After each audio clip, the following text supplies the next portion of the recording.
recorded live at 4ZZZ Studios, Meanjin, Brisbane. On 102.1 FM. And broadcast across Australia on the Community Radio Network. You're listening to Zed Games. Zed Games brings you the best in gaming news, reviews, community and culture. Want to reach out? Share your hot take? Or do you just want to share your favourite game? Find us on socials at Zed Games AU.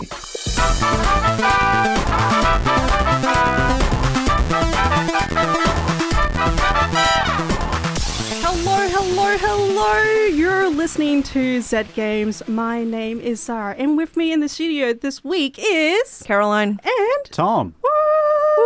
Yeah. We are back. How are you both doing today? I'm good. I got some sunshine. I had a nap on the bus on the way in, so Nice. I'm fantastic. Oh, brilliant. How about you, Tom? Playing a lot of video games, funnily hell enough. yeah. Playing a lot of Pokemon, getting ready for certain Pokemon happenings coming up soon. Ooh. World Championships and the Nations Championships. It's coming up soon. Pokemon's season. happening. Pokemon's going to be in Brisbane. Pokemon is here in Brisbane. It's a beautiful day, and we've got kind of a lot to talk about. We didn't have a chance to talk about video games last week, but we're back, and we've got the week in gaming news.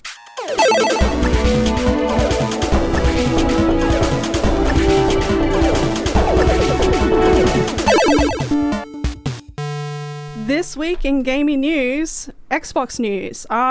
So a report has revealed that Microsoft appears to be teaming up with a PC gaming company supposedly to build a handheld console much like the Steam Deck or the Lenovo Legion Go.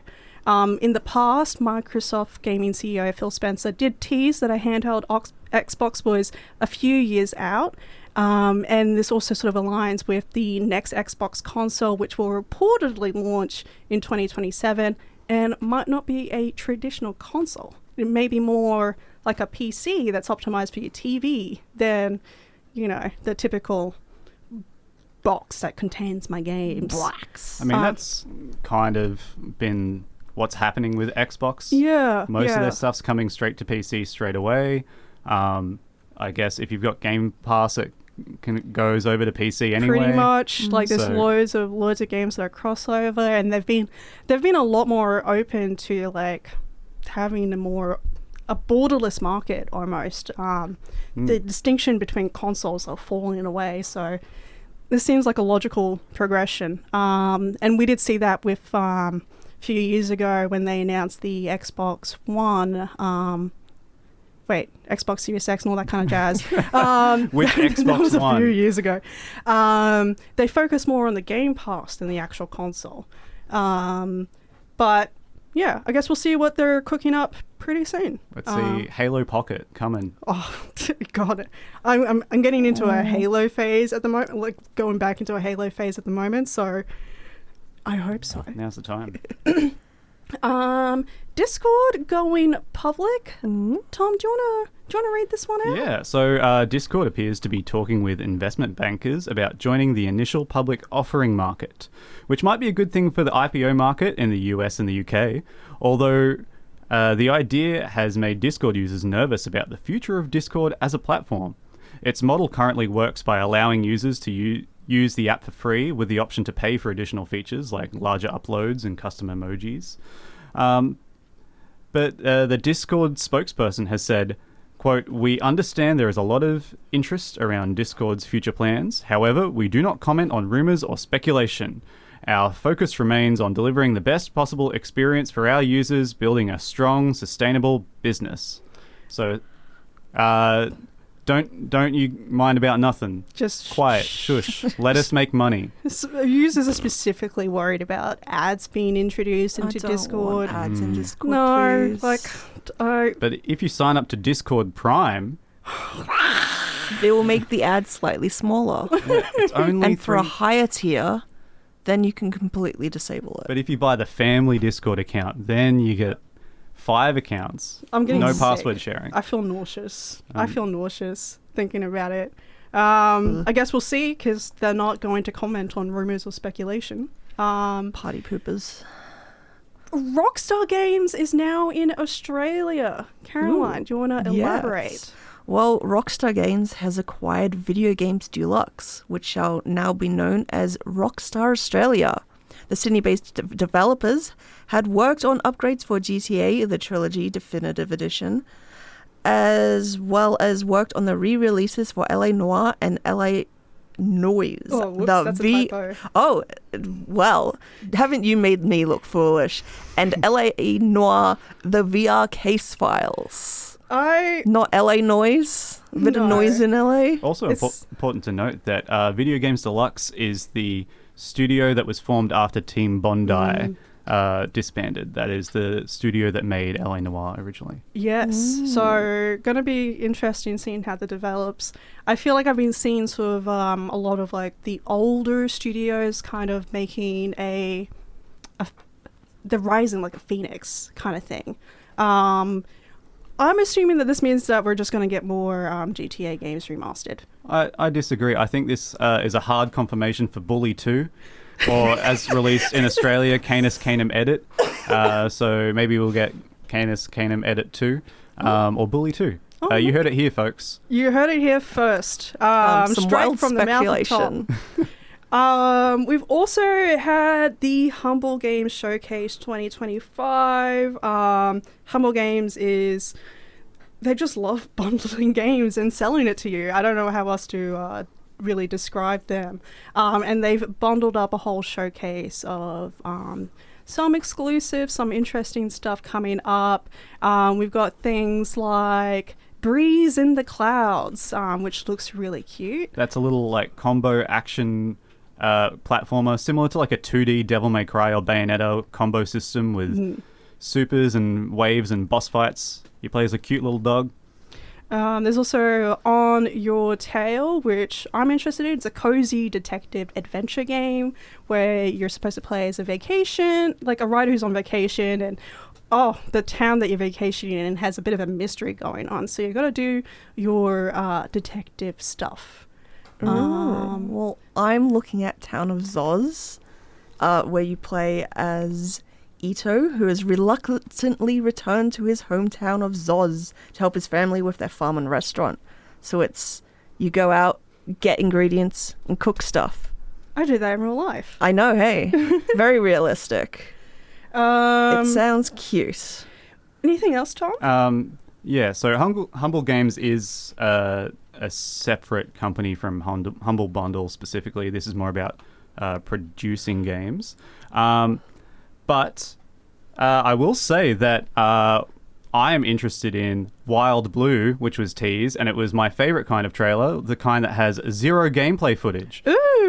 It is going to be made by it's Chuhai Studios. Chuhai.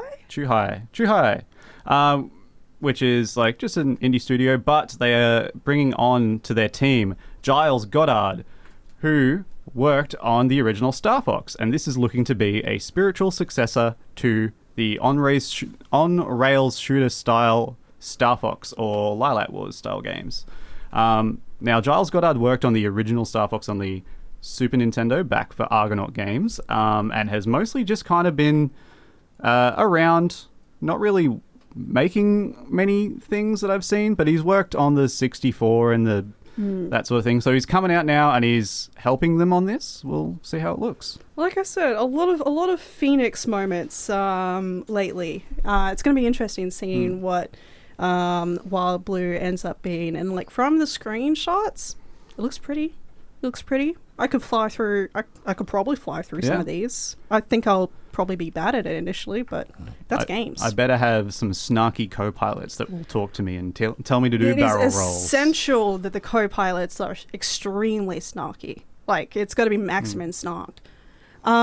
Moving on, folks, just check out the Humble Games Showcase. There's a lot of really cute, really interesting stuff coming along. Moving on to the news nibbles. Two adult men got into a fight in San Francisco over a vending machine that just restocked its Pokemon cards. One gentleman was waiting in line from the car park in his car, nowhere near the actual vending machine. However, when he realized that another gentleman was approaching the vending machine before him, he attempted to push in, resulting in a scuffle that usually toddlers partake in. It's a little Pokemon cards embarrassing. brings that out in people, it seems. It's the side hustle that's becoming people's main hustle. It truly is. It's really awful if you just want to play the gosh darn card game. I cannot get my hands on some of the newer packs. Yeah, not allowed. And it's so rude. Because people buy them. It's hard to just be a normal fan about things when there are obsessed fans carrying on like this. Speaking of obsessed fans, if you're obsessed with Death Stranding 2 and you have too much money and you really like watches, you can buy the exact same model watch that Neil wears in the Death Stranding 2 on the beach trailer. Neil is the one that looks like Solid Snake. The Hamilton watch will retails at $1,600 US. It's a nice looking watch. You could buy one Pokemon card for that. Yeah. Or sell one Pokemon card and then buy the watch. Yeah. But the new pre-order trailer that they put out looks cool. The Super Mega Deluxe edition comes with a little Doll Man keychain, which I love that. I'm down with. But I will also not buy that. Yeah. But that watch looks mid, if I'm honest. That's... Well, clearly you're not obsessed with watches like some of these fine people over at Hamilton. No, I just want an Umbreon Pokemon card. yeah, Well, good luck. I'm sorry. You're going to have to fight for it, I guess. I would. I really would. The Federal Communication Commission has revealed some potential features for the Switch 2. NFC support, so hopefully your Amiibo collection will still be functional. Charging ports on the bottom and the top of the Switch 2, which I think is, I love that. Double charging. I mean, double charging, but also like just having both as options. But Underrated. Sometimes it's more comfortable to game with the charging cable at the top of the device rather than at the bottom. Yeah. And an AC adapter that goes up to 20 volts, so it might charge faster. Fast charging. Plus yeah. double charging. I don't know how that's going to work. But what we've got is some upcoming games coming up. Tom, do you want to start off the list there? Okay. On March 13th, we have Dungeons of Hinterberg for the PS5. We have Beyond the Ice Palace 2 for the PC, PS5, PS4, Xbox One, and Switch. And Path of Fury Episode 1 for the Quest. And what's coming out on March the 14th, Caroline? We have DC Dark Legion for PC and mobile, and Out of the Park Baseball 26 for PC. Woohoo! And on March 18th, we've got Rainbreaker for the PC and Verbals also for the PC. That's it this week in gaming news. Video game. And Caroline, What's up? I believe you have a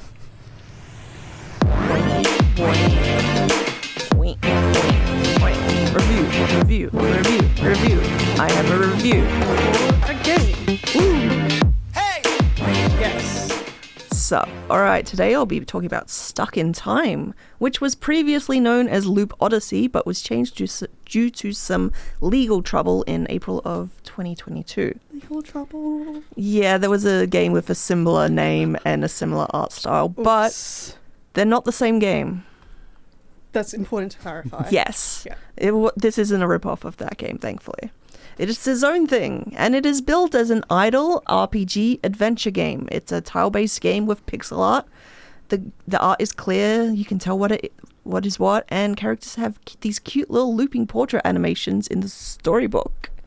Now imagine this. You wake up with no memory of who you are or what has happened to you. As you look around, you realize you are in an area enclosed with dense trees.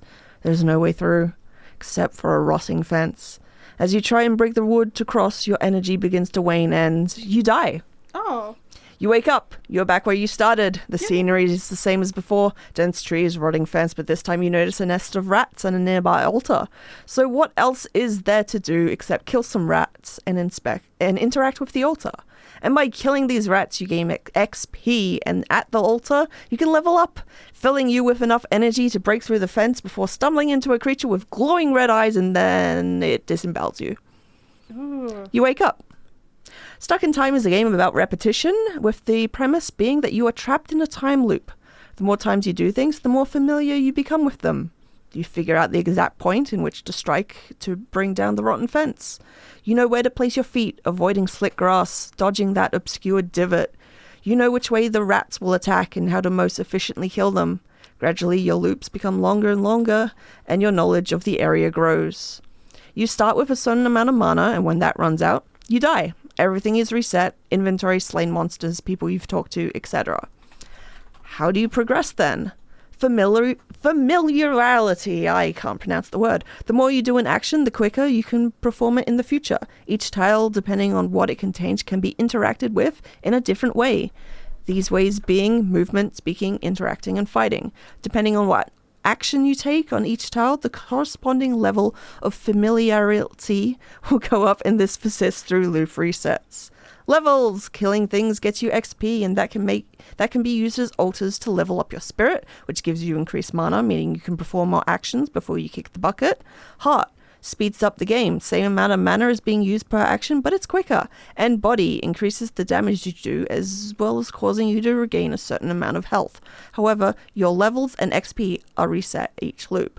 There's also skills, which are leveled up by doing certain actions, and buffs gained by gaining a certain level of familiarity with the various NPCs that persist through the loops. So you need to gradually build up your permanent stat increases to be able to progress further in subsequent loops. But what makes this game unique is how it controls. You don't control the character like a normal game, like you press a button and the character responds. Instead, it's like you're programming the character by putting together a list of commands. And then you hit go and watch. If you die or run into an obstacle that you can't pass, the run ends, and you can then make changes to your programming, or stick the loop on repeat and sit back. This is where the idle part comes in. You can just leave the game running to grind the various skills that you need to reach the next milestone, whether that be the next story point that is unlocked at certain stages in the game, in the storybook, or becoming familiar enough with the terrain that you can make it to the next tile that you need to get to refresh your mana, which will then let you make it to the next map screen. The music is alright, it's serviceable, but ultimately kind of forgettable. I turned it on mute pretty quickly since it got a bit repetitive after a while, but it does a nice little fade in and out when you click on the on or off the game window. I really enjoyed this game. I liked the slowly expanding world map that I was able to become very familiar with. The characters in the story are both interesting, with all the bits that you learn piecing together a greater whole. It's very satisfying to plan out the most efficient route and then zoom around the map towards the end game after spending so long having to fight for each tile moved. I've chosen to focus on the game's mechanics in this review so as not to spoil the plot, as I think the discovery part of the game is the strongest point and the most enjoyable part of the game. I highly recommend it. I will leave you with one small spoiler though. Yes, you can pat the dog. There's a dog? There's a dog! Hey. Awesome. Okay, yes. Game of the year. 10 out of 10! That's all Hell we yeah. need. Currently, it is $11.50 over on Steam. So that's pretty. I actually really like when you said that the different characters have like looping character portraits. The animation looks like super smooth, like almost rotoscope style for like, which is pretty cool. Yeah, I really like it. I think the art style was kind of what drew me in, and then I was like, ooh, it has a really interesting premise. Sort of like initially when you're describing the gameplay loop and how you sort of like have to learn each time and get more familiar with things, it sort of reminded me a little bit of Slay the Princess, where you sort of like you have to keep trying over and over and over again to see what else you can reveal. And then just kind of like that sort of mechanic where you can like program what you want your character to do. That's pretty cool. Like a sim. Yeah. You program like...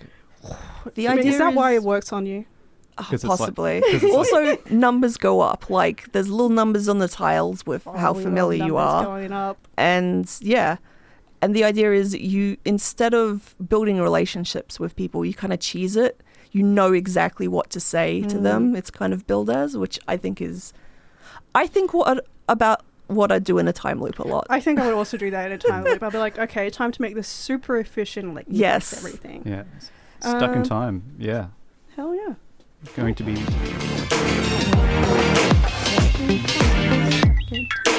A game that made me realize that I cannot pronounce familiarity with any sort of bleh. Look, talking in any extensive manner will reveal that you actually don't know how to say a lot of words. But that's okay, because you live and you learn. I do. And would you believe this?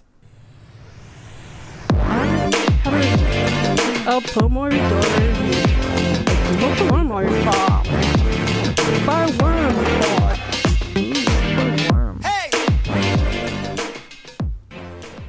Well, folks, it's that time of the year again where students have returned to uni or school and must force themselves to study, do homework, take notes, yada yada yada.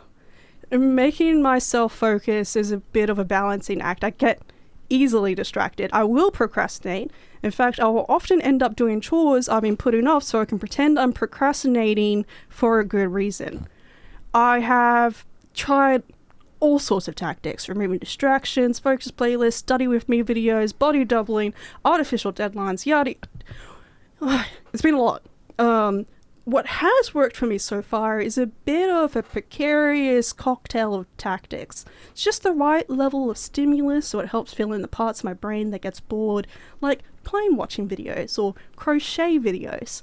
Relaxing music, setting rules for myself about how long I can faff around and what is acceptable faffing, and a Pomodoro timer. The Pomodoro method has probably been the most reliably helpful. The concept is very simple. You work or study for a shortage period of time, let's say 25 minutes, and after each 25-minute period, you have a short break. Let's say 5 minutes. Every few rounds of this, you have a longer break, maybe 30 minutes to refuel, stretch your legs, and maybe watch a short true crime episode. There's probably a load of psychological reasoning about why this works, but it's a good way to get into the state of studying. I only need to focus for 25 minutes and help maintain the flow state of studying. So allow me to introduce the game I'll be reviewing, PomoFarm, part idle game, part focus timer that utilizes the Pomodoro method. You play as Tomato the duck, I know, adorable, and you have a little patch of farm. Your main currency is peas, because of course, and you use peas to purchase seeds to plant, water, grow, and eventually harvest, all laid out in a cute pixel art style. You'll get to watch Tomato do their little thing as the seeds grow. You see, the break times are when you can work on your farm, unlock upgrades, buy and plant seeds, water them, but when it's focus time, the game kind of locks up, and you can't take any further action in the game except to access your settings or to pause and reset the timer. Each focus session equals a week of in-game time, and each season is made up of 8 weeks. At the conclusion of each season, any seedlings that haven't fully grown will wither away. You gather your last harvest, any unplanted seeds will be refunded, and all your peas will be converted into snails. Because of course. Snails are the big currency, and what you use to unlock upgrades and additional seedlings. Some upgrades includes passively gaining peas while focusing, or starting the season with a larger amount of starting peas. You can improve your harvest and even hire friends to help you out. And during the focus sessions, they'll all be carrying out their own activities with you. You're all focusing together. You can also earn snails by unlocking achievements such as booting up the game across multiple days, earning a certain number of peas in a season, focusing so many times. So it's a nice sense of reward and progression to keep unlocking things and clearing out more farmland. I will say there were some aspects of the UA that I didn't find very intuitive. The upgrade page was a little confusing to navigate, and it took me a few tries to understand it. The game doesn't explicitly explain a lot, but it's also pretty simple in concept, so it didn't take me long to pick it up. You do develop a bit of a strategy, a bit of planning to maximize the growing season. Some seeds only need a week to be fully grown, other seeds need 2, 4, 6 or more weeks, so timing does matter. You don't want to lose a whole harvest at the end of the season. There is music in this game, just lo-fi, chill music that you might find in a study playlist. I did choose to mute it to replace it with my own music. The sound effects are all sweet little bell sounds, making the process of planting seeds and watering them quite musical. But is it working? I would say so, if you know that this method works for you. But the game locking during the focus periods has really been key. I kind of wish it also had the ability to block certain applications, but so far I've kept on top of my lectures, tutorials, and even my readings. Now I'm studying accounting. The content is a bit dry, but with Tomato on my side, I seem to be able to manage. Farming knowledge together. Oh, Yeah. that makes a lot of sense. The fact that it locks up. Yeah. Because I've tried doing the Pomodoro method, and during my little break period, I was like, I'll play a couple of hands of Balatro. And it doesn't work. No. So you need something that's going to, like, if that's the sort of thing that helps you, having that reinforcement is like the big deal. Yeah. I've played Rusty's Retirement as well, and that one was really good, but I would also I would constantly keep checking in on my farm and making little changes during like my focus periods. So I really like that the game was just like, no, you can't work on it. Go do your other stuff. That's clever. Yeah. It's a great idea. So, Pomo Farm. Pomo Farm. How many snails do you have? Sorry? How many snails do you have? At the moment, I've got 15 snails. I recently upgraded quite a lot of things and got new seedlings and stuff, but I'm in the middle of autumn at the moment, which is an exciting time for farming. There's some sort of silly things you can farm as well. It's quite a chill, relaxing, and fun little game. It looks really cute. Yeah. Oh, and it's only $7.50? It's only $7.50 on Steam. Yeah. Yes, that's right. You're listening to Zed Games at 4ZZZ. You're listening to Zed Games on 4ZZZ. Oi mate, you're listening to Zed Games at 4ZZZ. You're listening to Zed Games at 4ZZZ. You're listening to Zed Games at 4ZZZ. You're listening to Zed Games at 4ZZZ. You're listening to Zed Games at 4ZZZ. You're listening to Zed Games at 4ZZZ. You're listening to Zed Games at 4ZZZ. Got a bit carried away. My name is Zara. This is Zed Games, and with me in the studio this episode is Caroline and Tom. Yellow. What up? And what is up is we're actually getting to the end of the episode. But before we say goodbye very sadly and all that kind of stuff, what have you two been playing recently? What's been on the radar? The usual, my idle games and Balatro. I've noticed. And yeah. I mean, everyone's having a Balatro summer right now. And I'm kind of like, do I want to join in? I know it's going to take my entire mind and soul. Yes. Like it has taken everyone else's mind and soul. But it seems like you're all having a lot of fun. So maybe I want my mind and soul taken? Maybe. Yes. I dream of cards. You dream of cards. How about you, Tom? Bizarre. Well, during the big old cyclone that we experienced recently. Or didn't. Alfie. Yeah, I actually just dug into my backlog and finally started playing Astrobot. And would you believe it? Astrobot, Game of the Year from the Game Awards. Is it a good game? Yeah, it's pretty good. Okay, that's good. I liked it a lot. Yeah, easy, very chill platformer, very forgiving. It's making me nostalgic for PlayStation characters that I never really had nostalgia for. You're just like, oh, that guy. Yeah, like, oh my god, guy? Ape Escape. Remember Ape Escape? And then you get to do Ape Escape stuff, and you're like, man, I wish instead of a cute little cameo, I just got a new Ape Escape game. That would be pretty peak. But yeah, there's some deep cuts with the references. There's a Boku no Natsuyasumi reference in there. Oh. There's an Arms, not Arms, the Switch game, but there's all sorts of RPG references and Ace Combat's in there and many different versions of Solid Snake and yeah, PlayStation had good games. And you know what? I believe that they can do it again. Only if they're the games that I care about. I've been playing a little bit of feels like a little bit of everything. I kind of been doing a charcuterie board of games. Just kind of because cheese, just grazing, just sort of grazing. There's been more Warframe. I'm starting to understand Warframe now, which is frightening. But also now I have a dog in Warframe, which is... Can you pet the dog?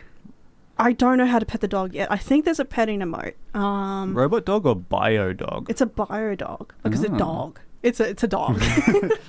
And I named him Alfie because he was born during when the cyclone was supposed to hit. So like, of course, there's also skateboarding in Warframe, and we've got like space jetpacks. Sounds cool as hell. I think we get a train. A train? I think we get a train at some point. A whole train? I'm not sure. There's so much to this game. It's really overwhelming.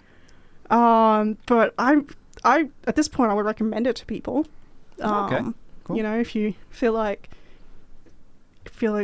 putting a massive time sink into your life. I don't have time for a time sink. No, your time is valuable. Spend it wisely. Oh, maybe when I graduate at the end of the semester, I can throw my life away into another game. You could join us over at Warframe. We'll get you a dog. We'll get you a dog and a skateboard. And by then you might understand the game enough to explain it to me. I just might. It sounds very intimidating to get into. Oh, but it's sick. It's pretty sick. Otherwise, we sort of set aside some board games that we wanted to play during the Great Cyclone. Like we have a few card games at home that we've just haven't really had a chance to touch, like Curses and Covens you got at home. Oh yeah, I did. Recently you got another one as well. Far out, what was it called? It's the white box.